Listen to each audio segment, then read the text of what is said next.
Hello mga kasuki, another day, another mini vlog. Samahan nyo naman ako dahil ngayong araw ay mag-grocery naman ako para sa aking munting tindahan.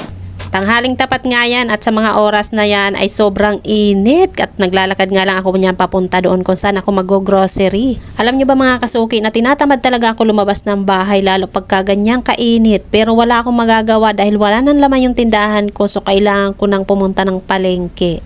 Ang asawa ko nga ay nandun na kung saan ako mag-grocery. Inaantay na lang niya ako. Mas nauna kasi siyang pumunta doon dahil nga nagbabiyahe siya. So hindi na niya ako inantay. Sabi ko ay susunod na lang ako. Pagbaba ko ng tricycle, maiksi lang naman yung nilakad ko. Pagkatapos eto na nga, papasok na nga ako dito kung saan kami mag-grocery. At dito nga rin nag-aantay yung asawa ko. At pagpasok ko nga dyan, tumayo lang ako saglit. Pagkatapos ay chinat ko nga siya kung nasaan na siya. Ay nandun pa pala siya sa second floor. Ano kayang ginagawa niya doon? Chares. At eto na nga, pagdating namin dito sa grocery, sabi ko siya ang kukuha ng mga item pagkatapos ako na ang magbi-video. Ang kaso naman eto, napakabagal. Diyos ko, 1 minute na yata hindi pa natatapos yung isang item. Chares.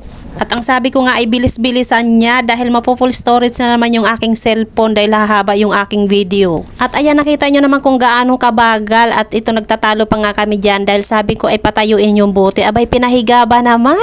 At eto nga mga kasuki, nandito na naman kami sa may mga gin. Pero nagdadalawang isip na naman siya magdampot dahil meron daw maliit at merong malaki. Siyempre sabi ko ang kukunin mo yung sumunod dun sa maliit. Tapos habang nga nagdadampot nga siya dyan itong mga gin, abay biglang dumating yung bagger. Tapos ang sabi sa amin, bakit daw hindi na lang yung may lagayan yung kinuha namin? Kaya ang sabi ko sa asawa ko, abay yung may lagayan na ng kunin mo. Dahil ang pagkakaintindi ko, may discount kapag ko yun ang kukunin. Yung pala, wala naman palang discount. Pero ang ending, ayun, binalik niya ulit sa estante yung mga gin na kinuha na niya. At yung may lagayan, yung kinuha namin. Kaloka talaga tong bagger na to. Hindi niya sinabi ng maayos. Sabi niya kasi yun ang kunin mo para makamura-mura. Yung pala, wala naman palang discount. Kainaman. Ako, yung aking tagatulak na iihi. Kaya na ako na. Ay nako, ito talagang tagakuha ko ng item at tagatulak ko nitong aking cart. Abay, puro reklamo. Ayan, at naiihi na naman daw siya. Kaya naman sabi ko, sige lumabas ka na, iwanan mo na ako dito. At balikan mo na lang ako mamaya pagtapos na, charis. At itong ating voice over ay medyo may kaingayan na naman to dahil meron nga nagpapagawa ng bahay dito sa kapitbahay ko lang. Sana all na lang talaga payaman ng payaman yung mga kapitbahay ko. Charis, ako lang yata yung hindi yumayaman hanggang ngayon. Hala, ang OE mo na naman, girl. Wala silang may foam.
Tapos na tayo mag-grocery, kaya dito naman tayo sa kahera. Magbabayad na tayo at hanggang dito na lang muna ang ating munting ganap. See you on my next vlog. Bye!